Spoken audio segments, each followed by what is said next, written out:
pode ser absoluta ou ela pode ser relativa? A verdade, portanto a verdade. Hã? Dentro da palavra de Deus, absoluta. Vocês concordam, mano? A igreja concorda sim ou não? Glória a Deus. A palavra de Deus nos ensina que a verdade é uma verdade absoluta. Ah, mas tem coisas que não, se for verdade e é bom para ele, é bom para mim. Não tem meio termo. É ou não é? Por isso a Bíblia diz assim, sim ou não. Aleluia. A verdade, a Bíblia nos afirma que é absoluta. Abra no livro de Jeremias. E nós vamos começar agora falando sobre algumas colunas. Aqui muitos falando sobre colunas, né? Então nós vamos ver o que está escrito na Bíblia. Jeremias capítulo 10, versículo 10. Jeremias é depois de do livro de Isaías. Jeremias capítulo 10, versículo 10. Quem achou pode ler, por favor. Ajude-me. Aqui, amada, você achou? Mas o Senhor é o Deus verdadeiro. Ele é o Deus vivo, o Rei eterno. Quando ele se ira, a terra treme. As nações não podem suportar o seu furor. Amém, igreja? Aleluia. Então, em Jeremias, no livro de Jeremias está afirmando que Deus é a verdade. Aleluia. Guarda então. Então, diga comigo. No livro de Jeremias afirma que Deus é a verdade. Grave isso agora, porque depois nós vamos precisar dizer não. Ok. Agora, abra a tua Bíblia lá no Evangelho de João, capítulo 14, versículo 6. O que Jesus diz? Evangelho de João, capítulo 14, versículo 6. Escutem. Disse-lhe Jesus: eu sou o caminho, a verdade e a vida.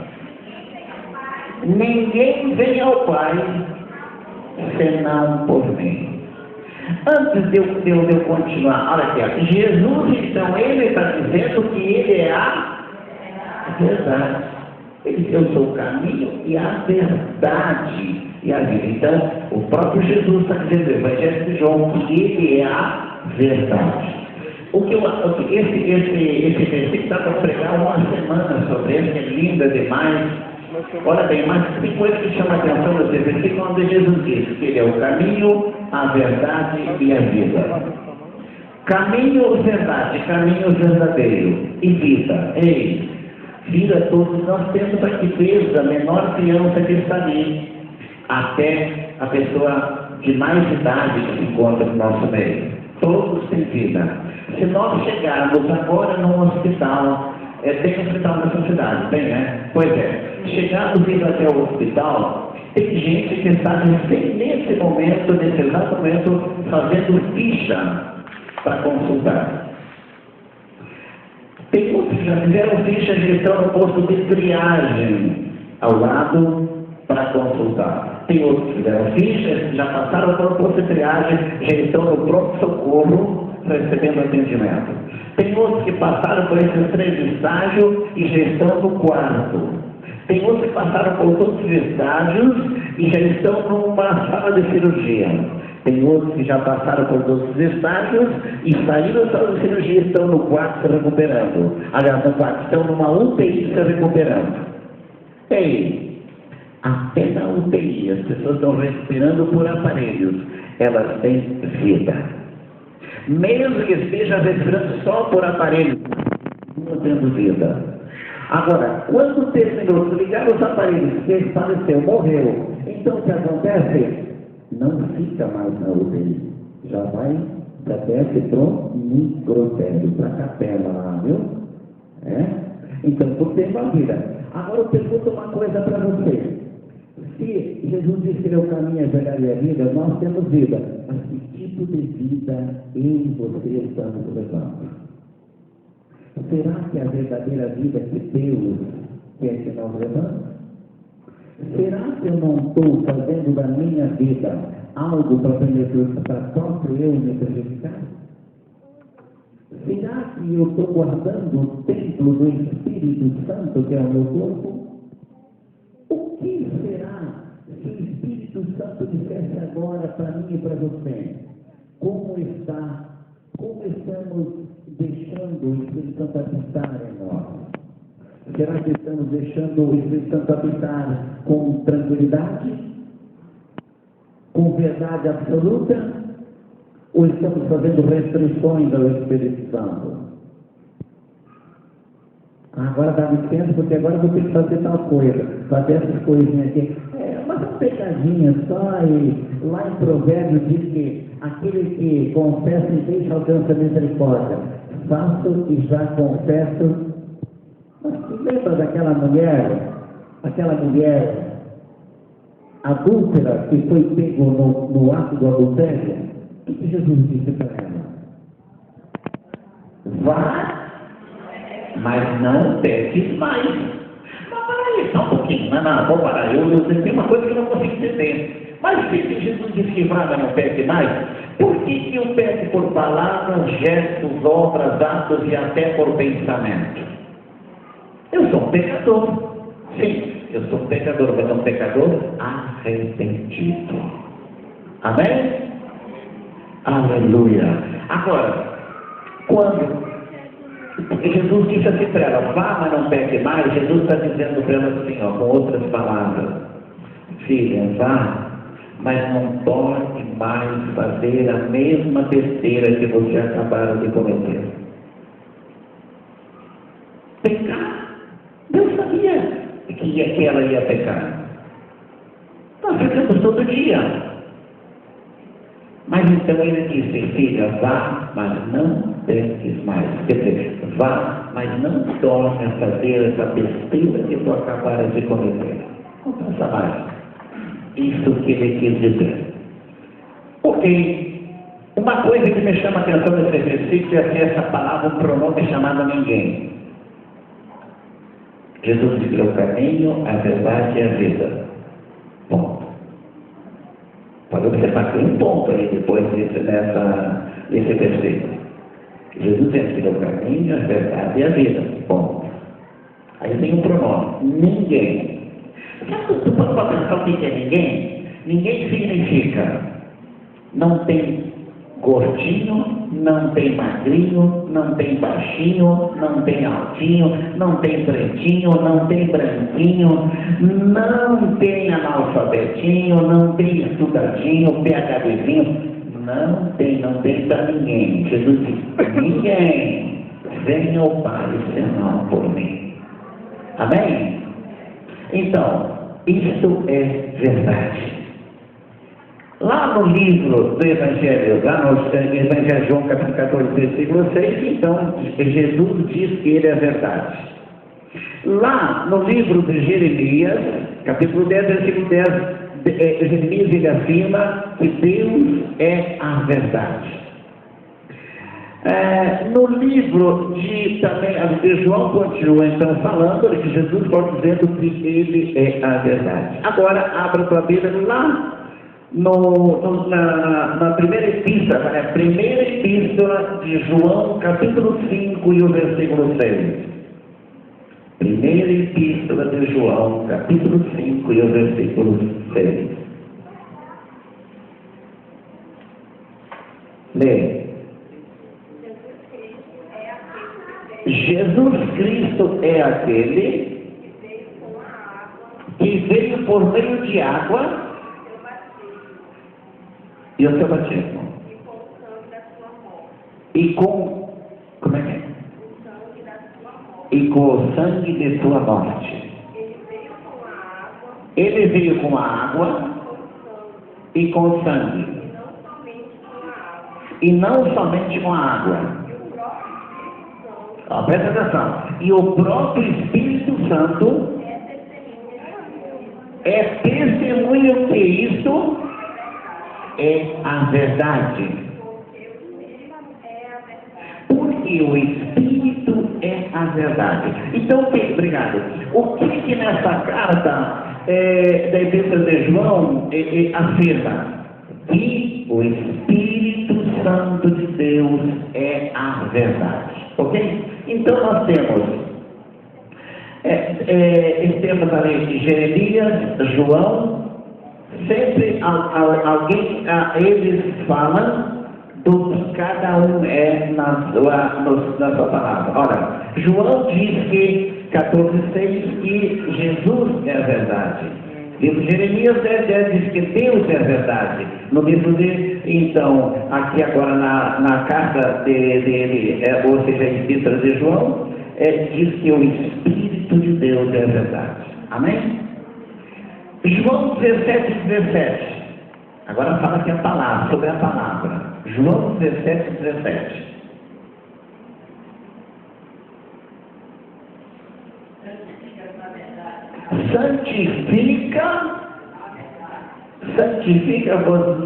Santifica-os na verdade. A tua palavra é a verdade. Amém? Então, na primeira epístola de João, capítulo 5, 26, versículo 6, diz que é a verdade. Aliás, João 17:17, santifica-os na verdade, a tua palavra é a verdade. Amém? Ok, qual é a palavra? O que está se referindo a tua palavra é a verdade? A Bíblia é a verdade. Amém? A Bíblia, então, é uma coluna da verdade.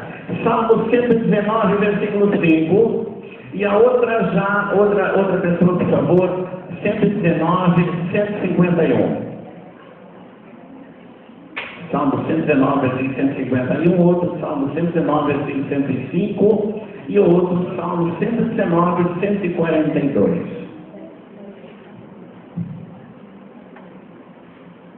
Pode ler. Salmo 119, versículo 105, né, irmã? Manda ver. Olha, ele está falando sobre a palavra. Lâmpada para os meus pés é a tua palavra, e luz para o meu caminho. Então, a palavra de Deus é lâmpada para os meus pés, para os pés do salmista também, e luz para o caminho dele, para o meu caminho e para o teu caminho. Amém? Salmo 119, agora o versículo 151. Alguém achou?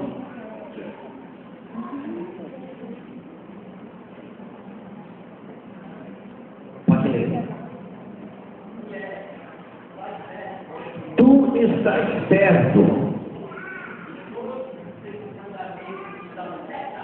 Olha bem. Tu estás perto, ó Senhor, e todos os teus mandamentos são verdade.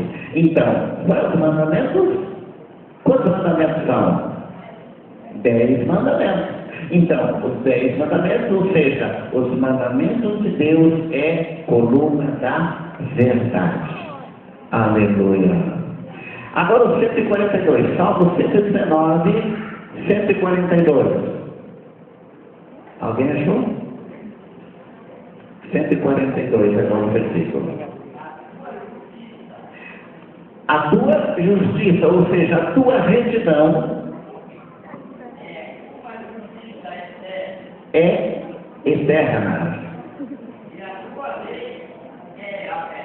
E a tua lei é a verdade. O que é a lei do Senhor? A palavra. É lei. E nós, a igreja do Senhor, ela lida com leis. As leis de Deus. Ou seja, a Bíblia, ela é a bússola do cristão. A Bíblia é o espelho do cristão, mas por isso nós temos que viver a verdade, ler, obedecer e viver. Aleluia. Então, aqui, vamos recapitular as 5 colunas da verdade. Primeira, Deus. Mas onde é que foi escrito? Jeremias, capítulo 10, versículo 10. No Evangelho de João, Jesus é a verdade. Então, lá em Jeremias diz que Deus é a verdade. João Jesus é a verdade. Lá agora na primeira epístola de João, capítulo 5, versículo 6, o Espírito Santo de Deus é a verdade. João 17 diz que a palavra, ou seja, a Bíblia é a verdade. No Salmo 119, versículo 151, que nós acabamos de ler, os 10 mandamentos, ou seja, os mandamentos de Deus é a verdade. Amém? Então diga comigo, colunas da verdade. Deus, Jesus, Espírito Santo, Bíblia e os 10 mandamentos. Amém? Glória a Deus. Agora, ali no livro que nós lemos em tudo inicial, o livro do Evangelho de João, capítulo 8, versículo 32, e conhecereis a verdade, e a verdade vos libertará. Versículo 36, se pois o Filho vos libertar, verdadeiramente sereis livres. Ok? Agora vamos falar um pouquinho de cada coluna. Primeiro, Deus. O que Deus representa para mim e para você? Deus é amor. Diga comigo, Deus é amor. Deus é amor. Só Deus merece adoração. Só Ele pode perdoar pecados. Esse é o nosso Deus. Amém? Ok. Jesus. Jesus é o único mediador. Diga. É o nosso advogado. E é o nosso suficiente Salvador. Esse é Jesus.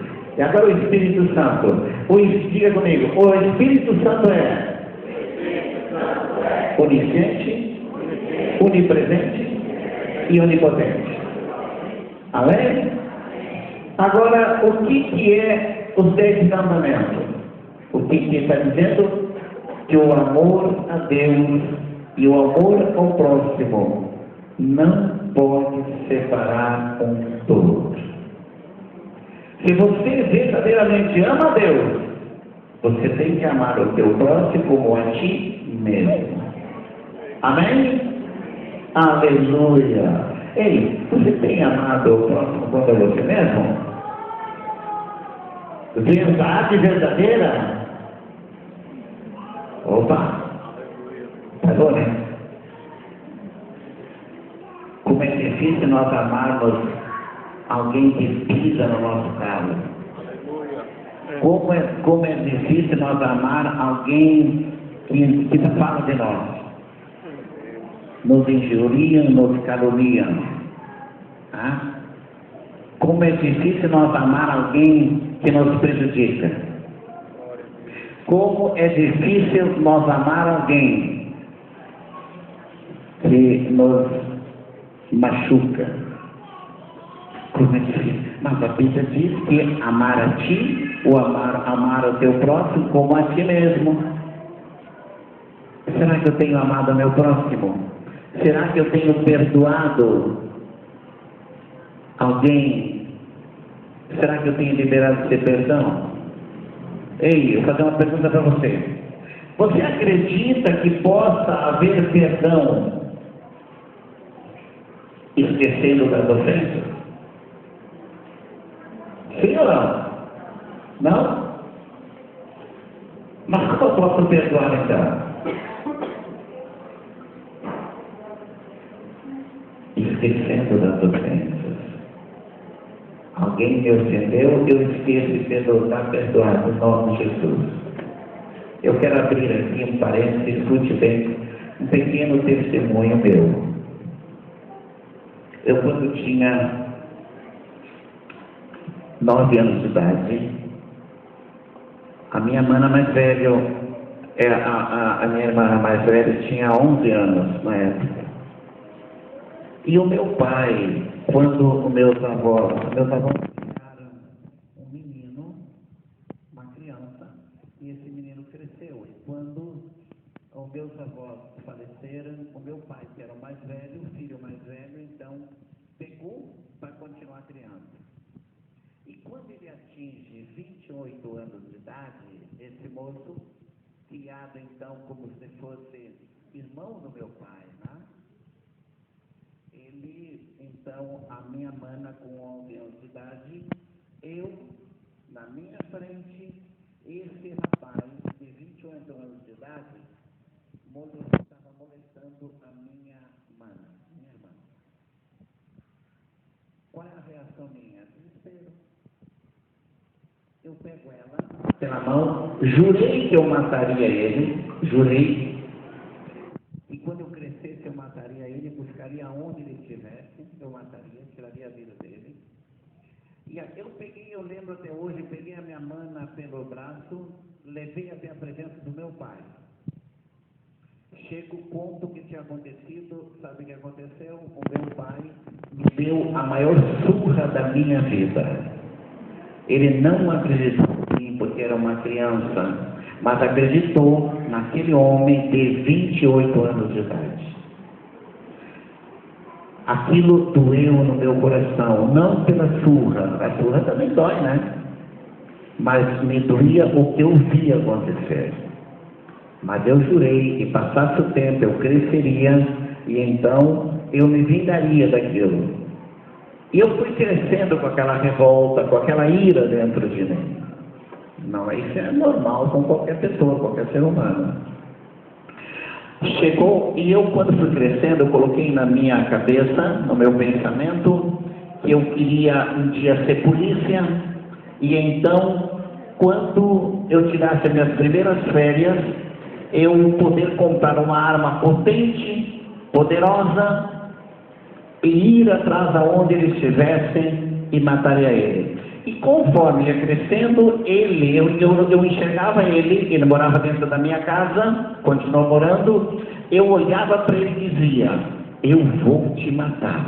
Mas então ele viu, conforme eu ia crescendo, que verdadeiramente eu não tinha esquecido. E então ele pega e vai embora. Mas o meu pai continuava não acreditando em mim. Eu nunca mais falei para meu pai, não adiantava.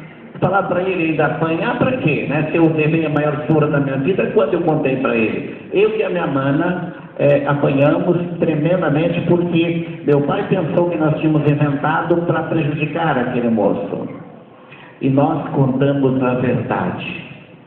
Aí, passa-se o tempo, ele vai para Mato Grosso, aonde foi então trabalhar numa fazenda de uma tia minha.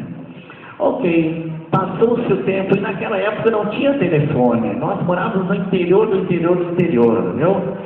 Aí chegou um belo dia, e o meu pai, então ele mantinha contato com os familiares, com os parentes de longe, através de carta, porque não tinha outra jeito, é só via correio. Mas o meu pai mantinha contato aonde ele estava, porque ele escrevia para meu pai escrevia para ele. E eu, como curioso criança, curioso adolescente, jovem, curioso, sempre acompanhava. E meu pai esqueceu. E uma coisa eu quero que você entenda, que está me escutando nesta manhã. Aquele que bate, esquece rápido. Mas aquele que apanha, nunca esquece. É a verdade? É a verdade. É uma grande verdade. Aquele que apanha, nunca esquece. Agora o que bate, esquece rápido, está nem aí. E então agora eu faço um concurso público, passo e sou polícia. Vou realizar ao mesmo tempo. Não, eu não queria ser polícia por profissão. Eu queria ser polícia para me vingar. Porque o ódio estava dentro do meu coração. Passa esse tempo, as primeiras férias que eu tirei, eu cumpri com o juramento que eu fiz. Peguei uma pistola, tá? Peguei uma pistola, 3 peixes de bala, munição nova, e eu viajo para o Mato Grosso. Levei uma muda de roupa somente. Porque eu pensei que vou levar o corpo, que eu vou vestido, e uma outra muda, porque pode respingar sangue em mim, e eu tenho que trocar, tomar banho rápido e fugir na escuridão. Eu não ia posar na casa do meu tio, ia chegar lá, ia fazer o trabalho e viria embora. Não saberia como fazer, mas ia pegar, ia fugir, ficar escondido um tempo e depois pegar o ônibus embora. Por isso eu trazer outra roupa, muda de roupa. E assim eu fiz. Mas, porém, quando eu cheguei na rodoviária em Mato Grosso, lá estava o meu tio, porque o meu pai escreveu que então o Edson iria passear, ficaria uns dias passeando na casa do tio ali em Mato Grosso. Chegando na rodoviária, lá estava o meu tio esperando ele e a tia. Para minha surpresa que quando desci do ônibus eles vieram de lá, porém, a minha tia e o meu tio eram pessoas bacanas, pessoas que tinham um sorriso nos lábios. Eu nunca vi tristeza no rosto até então deles. Cheguei e vieram me abraçar. A minha tia veio chorando. O que está acontecendo? Quando abracei, tia, o que está passando? Eu só pensando comigo. Pensei, é problema, alguma coisa? Ela disse, você não sabe a tragédia que aconteceu. Como assim? Ela disse, anteontem, olha bem, anteontem, use uma tocaia. Sabe o que é tocaia? Alguém esperando de surpresa. Alguém que não está esperando. Foi esperando uma tocaia e mataram o fulano, que era que eu tinha ido para matar. E ontem a gente fez o enterro dele. Deus não permitiu eu tirar a vida de alguém das minhas próprias mãos. Olha o cuidado que Deus já tinha comigo e eu não sabia. Olha o amor que Jesus tinha comigo e eu não sabia. O que aconteceu? Voltei revoltado. No outro dia de manhã, posei aquela noite e voltei no outro dia embora, revoltado, mais do que eu tinha ido revoltado. Com angústia, porque eu queria ter aquele troféu de ter matado aquele homem. Porque eu tinha jurado. Olha o amor de Jesus. Não permitiu para que depois ele viesse requerer o sangue das minhas mãos. O amor que Jesus tem. Agora eu pergunto, isso não é verdade? Jesus permitiu. Por quê? Deus, tudo que acontece, ele não faz, mas ele permite acontecer. A Bíblia diz que somente acontece porque Deus permitiu. Deus permitiu que aquele homem sofresse um dano na sua própria vida, para que eu não viesse estragar a minha vida. Porque eu imagino Deus tendo um projeto lá na frente comigo. Ele tinha uma grande verdade comigo. E por isso eu falei ontem à noite, pastor Carlos, doa a quem doer. Mesmo porque eu pago um preço muito grande, um preço assim, tremendo, porque eu falo a verdade, doa quem doer, porque eu fiz um propósito com Deus. Quando eu conheci Jesus, eu disse, Jesus, mentira não serve para mim, porque meus pais me criaram, não somente a mim, mas todos meus 7 irmãos, aleluia, ele criou nós na verdade, homem interiorano, católico, mas um homem íntegro, homem, ele sempre tem 80 anos, meu pai hoje, com cabelo como Alain, branquinho, ele sempre diz, pobre, por nós olha pobre, que eu tinha compaixão dos meus pais e de nós mesmos. Você sabe o que é ser pobre, mas pobre, não é pobre. Imagina uma pessoa pobre, era eu. Nós morávamos no interior, meu pai tinha 13 hectares de terra, mas lá no fundão, eu brinco muito, eu digo assim, você sabe onde Judas perdeu as botas? É longe. Pois é, mas depois que ele perdeu as botas, ele andou de meia, ainda um tantão para frente, viu? Mas aí passou-se o tempo, começou umidade, começou poeira, terra, então ele não aguentou mais e as meias, ele perdeu as meias. Mas primeiro ele perdeu as botas, depois andou um tempo, perdeu as meias, e depois ele andou descalço. Aí ele, é longe, né? Por favor. Lá eu morava. Então, vocês terem uma ideia, o meu pai e minha mãe trabalhavam na roça dos outros colonos fortes, né? Para poder trazer mandioca lá no estado, lá na nossa estado, chama de aipim, mas Nas palestras, quando tem, né, se é pessoa que nem eu, chama de mandioca. Assim, falar mandioca para você, tem gente estudada na plateia, então vai ilustrar da gente, então você tem que falar assim.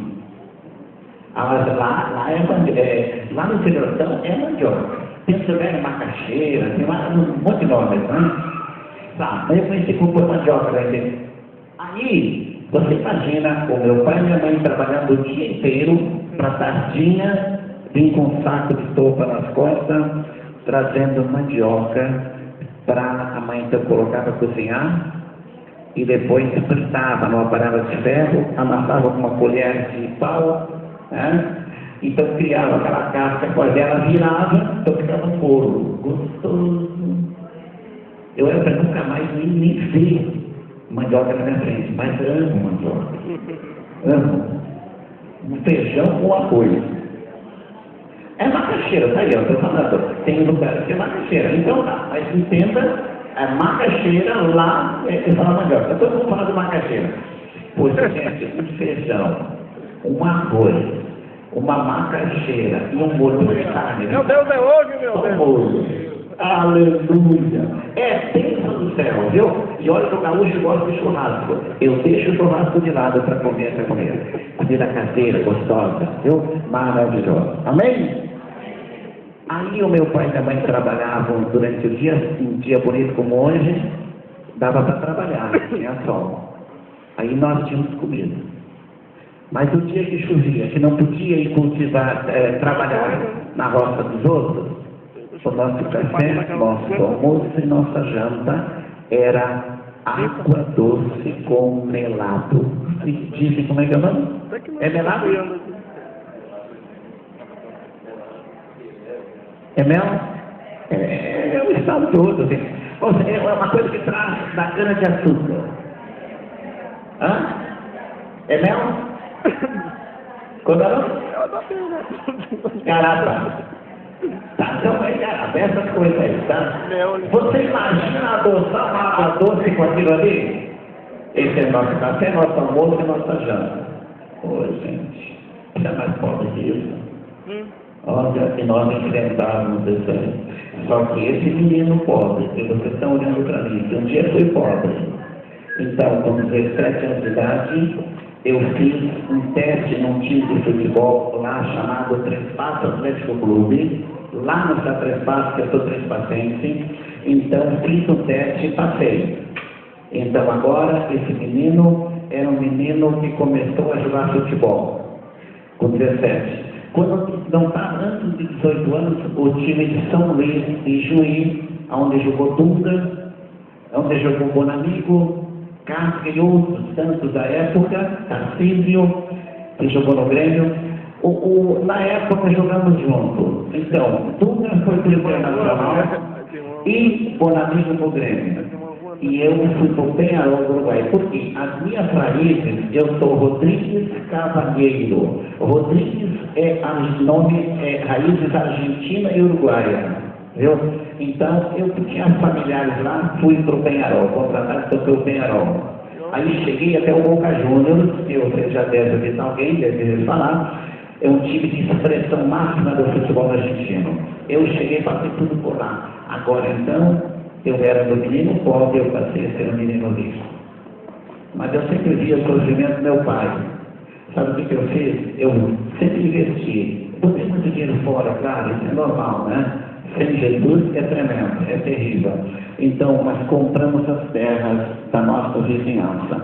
Todos aqueles que machucaram, judiaram meus pais, que eu percebia, a gente falou, não por vingança, mas eu presenteei o meu pai, que eu amo tanto ele até hoje, viu? Ele tem, hoje nós temos aproximadamente umas 700 e poucos hectares, uma pequena fazendinha que está arrendada. Meu pai mora na cidade comigo, ele vive do arrendamento dele lá, está com 80 anos. Meu pai não fica uma semana em casa, sempre viajando. Por quê? Porque ele hoje é viúvo, a minha mãe já faz 6 para 7 anos que faleceu, ele está vivendo a vida dele. E Deus, para mim, não é diferente. Deus proporciona essa porta, ele abriu e vim aqui conhecer Belém do Pará. Eu estou feliz de estar com vocês aqui, conhecendo esse povo que está se preparando para morar no céu. Amém? Dá para dar uma salva de palmas linda e forte para Jesus? É para ti, Jesus. Aleluia! Glórias a Deus! Essa é a minha vida. E depois, então, eu machuquei um joelho. Na época, a medicina era um pouquinho atrasada. Esse negócio era porque um colega meu de futebol, de profissão, ele teve o mesmo problema no joelho, comigo, fizeram a cirurgia e ficou dura a perna dele. Ele hoje caminha com problemas, né? Eu disse, eu não, preciso parar, mas tá. E estou aí, graças a Deus. Eu imagino Deus me curou, não tenho problema, né? Posso correr, faço minha educação física, faço a minha caminhada, estou todo dia. Não aqui porque eu não conheço aqui, né? Mas lá na minha cidade, todo dia eu caminho. Eu faço de 13 a 14 quilômetros, ida e vinda, né? 14 quilômetros. Porque nós precisamos, gente, manter a circulação do nosso corpo. Não é para não quer ficar fininho, não. É para circulação, é para a tua saúde. Você tem que fazer isso. Faz exercício, faz um exercício, porque senão começa a dar problema de entupimento de veias. E aí a coisa complica, viu? Mas então, faça isso que a gente vai ser maravilhoso. Não precisa, coloca um abrigo, gente, caminha. Mas se você se você criar esse hábito, você vai ver que a sua vida, a sua saúde vai melhorar, vai ter disposição tremendamente. Mas senão você vai cair no sedentarismo. E entrando no sedentarismo, começa a dar problema até ser, vai virar até na cama, começa a estralar tudo que é osso, viu? Só Jesus, né? Vamos lá. Agora, uma pergunta que eu quero fazer para você, minha querida, meu querido que me escuta nessa manhã. Será que uma pessoa que conhece a verdade, ela está liberta? Será que uma pessoa que conhece a verdade, ela está liberta? Quem disse não? Levanta a mão. Vocês fizeram? Uma mão, 2, 3, 4, 5. Essa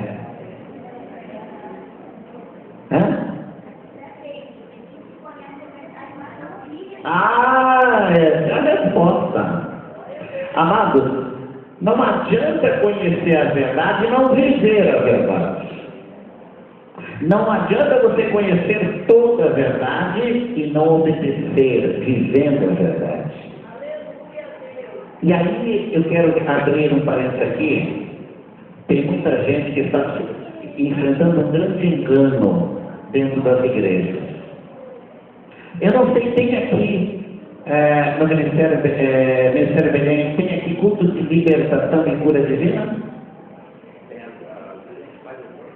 Faz até aqui, campanha. Presta atenção. É a área que Deus me usa.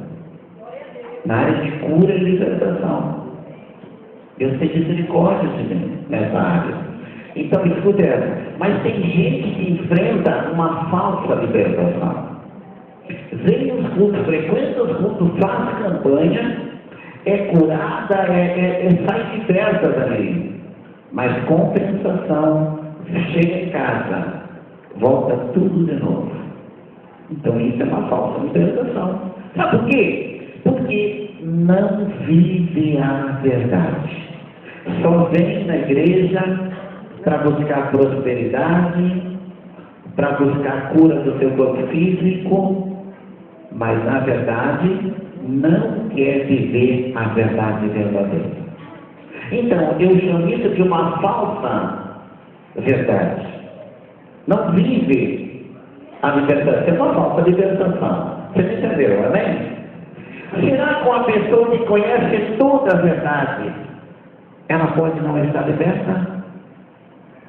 Ela conhece toda a verdade, mas ela enfrenta alguma área que ainda pode não estar liberta. Você concorda comigo? Amém, né? Porque ela tem que viver a verdade. Amém? E eu pergunto para você, faz uma pergunta novamente, lembra a primeira pergunta que fizemos nesta manhã? Vira para quem está do seu lado e pergunta, você conhece a verdade? Você tem vivido a verdade? Agora não peça a resposta, deixa isso agora parar no pensamento dela. Agora eu quero falar de uma pessoa que conheceu a verdade, conhece a verdade, mas nunca foi liberto. Quem é ele? O próprio nosso adversário, Satanás. Eu estou perguntando para você, o nosso adversário conhece Deus? Sim ou não? Sim, conhece, concordo. O nosso adversário conhece Jesus? Sim, conhece a verdade, concordo contigo. O nosso adversário conhece o Espírito Santo? Sim, conhece. O nosso adversário conhece a Bíblia? Conhece. O nosso adversário conhece os mandamentos? Conhece. Mas se ele conhece toda a verdade, por que ele não foi liberto? Hã? Porque ele não viveu a verdade, ele não quis a libertação, ele não quis viver a verdade. Ei, agora eu pergunto para você. Você não conhece? Não responda, nem levanta a mão, pelo amor de Deus. Você não conhece alguém que conhece a verdade, mas não vive a verdade? Deve conhecer, né? Esse filme você já viu. Esse filme que eu estou falando você já viu. Será que ainda precisa de libertação dessa pessoa? Sim, precisa. Será que nós não temos dentro da igreja pessoas que cantam, que tocam, que pregam, testemunham, mas não são libertos? Alguém de vocês que já ficou irado por alguma coisa? Depois de cristão. Alguém já levanta a mão? Eu também. Alguém de vocês aqui, depois que conhece a verdade, ficou angustiado? Levanta a mão. Eu também. Alguém de vocês, conhecendo a verdade, enfrentou uma tristeza forte? Eu também.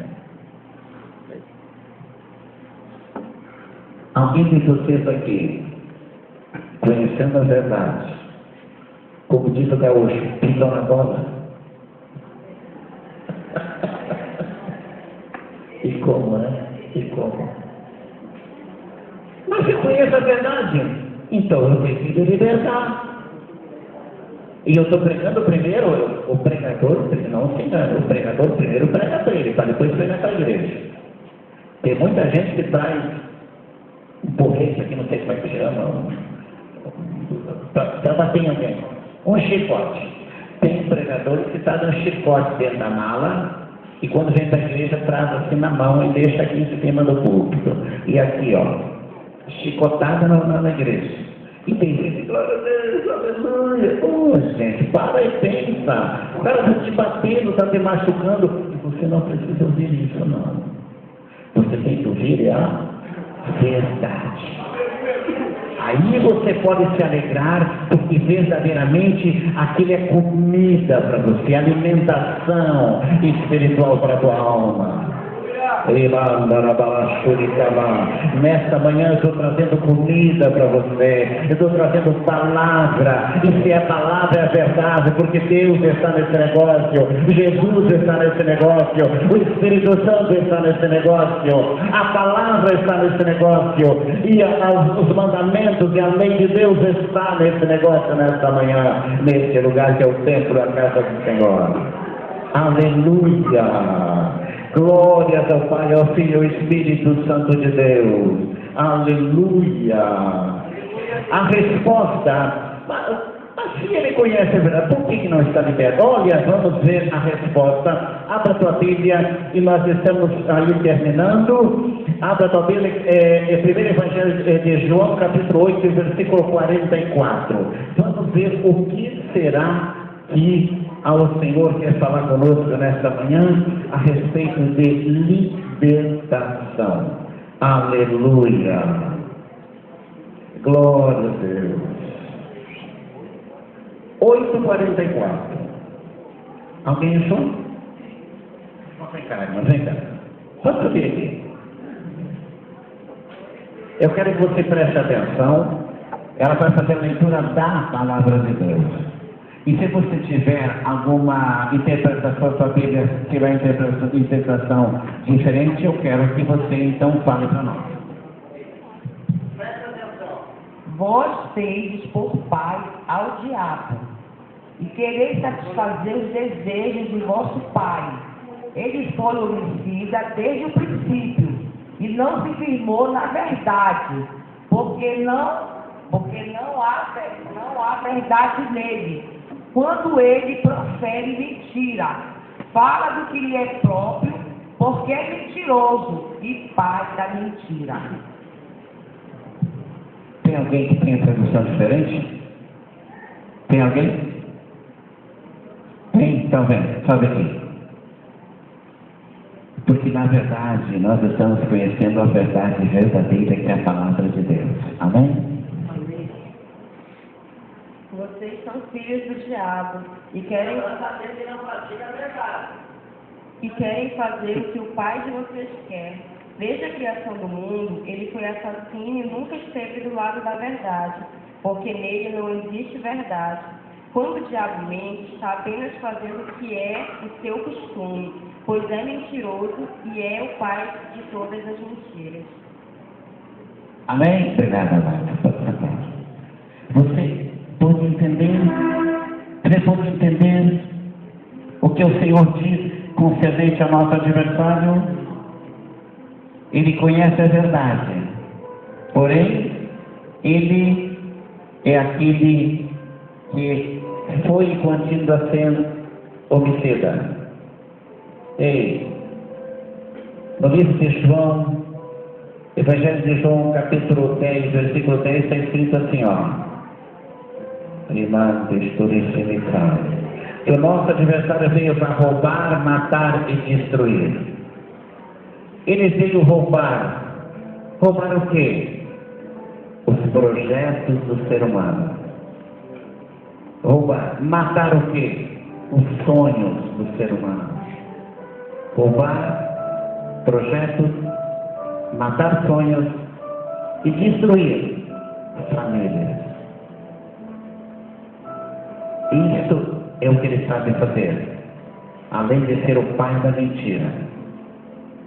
Vocês já podem perceber que tem muitas pessoas que vocês devem conhecer, que eles, mentirosos primeira classe, que eles acreditam nas suas próprias mentiras, estão mentindo, todo mundo sabe que é mentira, mas eles continuam acreditando na mentira. Ei, quero chamar a atenção de você uma coisa nesta manhã. Se você falar uma mentira, daqui 5 anos, alguém vai perguntar para você sobre o mesmo caso. A pessoa que mentiu não sabe mais do que a mentira que ele pregou na época. E ele vai contar a história do jeito dele, porque foi mentira. Agora, se você falar a verdade, passa ser 5 anos, 10 anos, 15, 20 anos, você sempre vai lembrar daquilo que você falou, porque você falou a verdade. E conhecereis a verdade, e a verdade vos libertará. E eu pergunto para você nesta manhã, será que muitos não estão nessa mesma situação que o nosso adversário se encontra, mentindo, mesmo conhecendo a verdade, mas não vivendo a verdade, vivendo de mentira? E o pior, não está mentindo para os outros, está mentindo para si próprio. Está enganando, não está enganando os outros, está enganando a si próprio. O mentiroso é assim. Mas graças a Deus que a igreja é uma igreja que está sempre agarrada nos mandamentos do Senhor, obedece à palavra de Deus, vive a palavra de Deus, e por isso ama o próximo como a si mesmo. Amém? Essa é a diferença. Só que existem duas formas de conhecermos a verdade. Uma forma teórica